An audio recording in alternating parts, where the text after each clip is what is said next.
السلام علیکم ورحمۃ اللہ وبرکاتہ۔ معزز ناظرین و سامعین کرام، امید ہے کہ خیر و عافیت کے ساتھ ہوں گے۔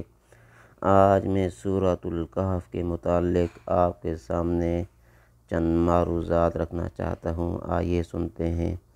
حضرت ابو سعید خدری رضی اللہ تعالیٰ عنہ سے روایت ہے کہ نبی کریم صلی اللہ علیہ وسلم نے فرمایا، جو شخص جمعہ کے دن سورۃ الکہف پڑھے تو اس کے لیے ایک نور روشن ہوگا دو جمعوں کے درمیان۔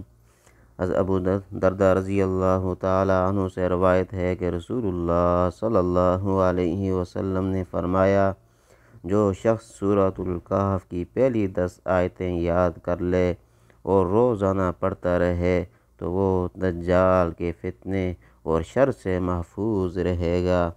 اللہ رب العزت کی بارگاہ عالی میں دعا گو ہیں، یا اللہ رب العزت نبی علیہ السلام کے آئے ہوئے فرامین پر عمل پیرا ہونے کی توفیق عطا فرمائے۔ وآخر دعوانا ان الحمد للہ رب العالمین۔